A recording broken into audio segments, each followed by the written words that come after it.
It was a beautiful spring morning in the year 28 A.D. when Jesus came up onto a mountain and sat down to teach. In front of him were the beautiful blue waters of the Lake of Galilee, sparkling in the sunshine. On the shore were the black basalt huts of the fishing village of Capernaum. And immediately in front of him were several thousand people, to whom Jesus proceeded to give what some have called the manifesto of the kingdom.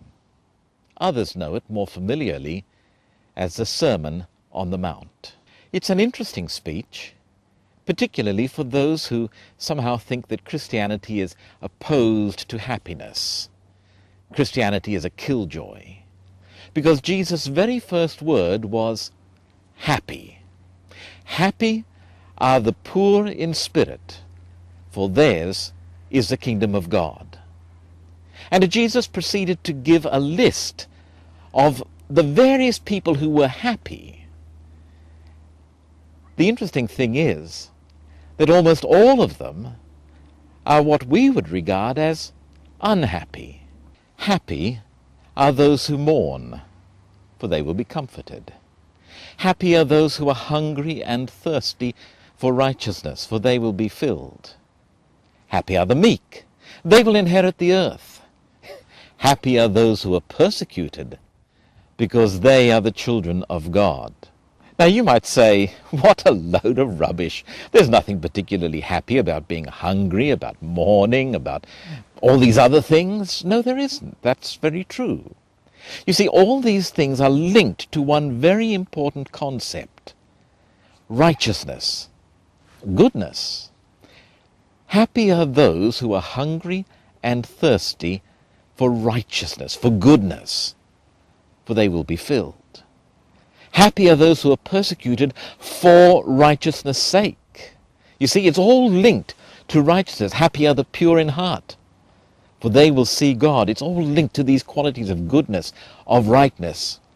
You don't find real happiness by selfishness, by pride, by envy, by ambition. You find real happiness by striving for goodness. In fact, towards the end of his sermon, Jesus said, don't worry about what you eat or what you drink, what you're going to wear.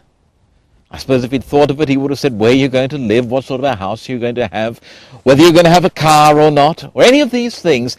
He said, seek first the kingdom of God and God's righteousness, and all these things you will get in addition.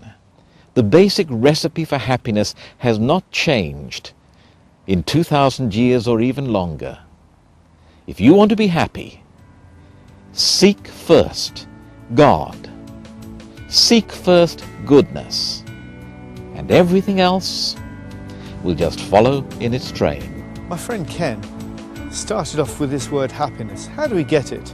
And he led us to the idea that righteousness is actually the source of happiness. But righteousness these days tends to have a bad press. It's I'm right and you're wrong. Judgmental attitudes. But in actual fact, righteousness, as far as the Bible's concerned, is talking about a right relationship with God. How do I get it? How do I get the relationship with God? It's actually quite simple, really. Although Jimi Hendrix points out in one of his songs, I know what I want, but I don't know how to go about getting it.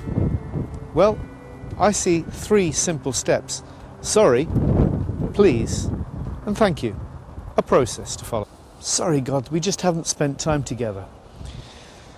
We're actually sorry for sin. Now, we don't like the word sin, but it simply means being out of relationship with God. But it does have certain effects: loneliness, unhappiness, sorrow. We're dealing with the issue altogether of sin. The first step is to say, sorry, God, I've been out of relationship with you. What do we do with that?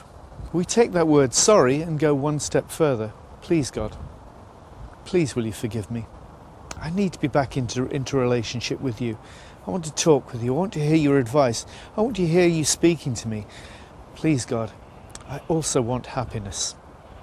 And the third step in the process is simply to say thank you. When relationships change, when things happen in my life that mean that I'm back in relationship with somebody, or I'm starting a new relationship with somebody, then I want to say thank you. I want to express that in my actions and my attitudes. I want to spend time with the person I'm developing a relationship with. So for instance, with God, when I say thank you, I want to spend time with him. I want to worship him. I want to say, God, you're wonderful, you're really great. And so I want to find a worshipping community, people I feel comfortable with. I also need to talk to God, and that's prayer. I need to spend time praying with him. Now that doesn't mean to say long, formal these, thous, whys and wherefores. It's simply saying, God, I want to open my heart to you. And then there's that picture of saying, I want to find out about you. And it means going back and starting to read the Bible, modern translation, something you can understand, something that's familiar. Okay, we're here in Thesaurus Park in Teesside. Dinosaurs. God's answer is not out of date. It's really relevant, it's really practicable, it's really sensible. My friend Diane, she's experienced and experiencing a relationship with God that's changed her life. I'd like you to hear from Diane. Ever since I was young, I've been looking for something. Always been looking, searching, and I've never felt happy. I could never fill this emptiness in me. And I used to attend church, things like that, but not until I actually got to know my God through prayer, through reading the Bible, through reading books, that I've come to know my God, and he fills that emptiness in me. If I didn't have that, if I didn't have Jesus in my life, I would be empty. There just wouldn't be anything for me. Knowing my Lord and being a Christian, it just fills me with happiness, joy, peace, love, everything. I know people think that sounds corny, but if I didn't have God in my life, there would just be no hope for me. There'd be nothingness. Through knowing the Lord, I know that in the end, I have hope.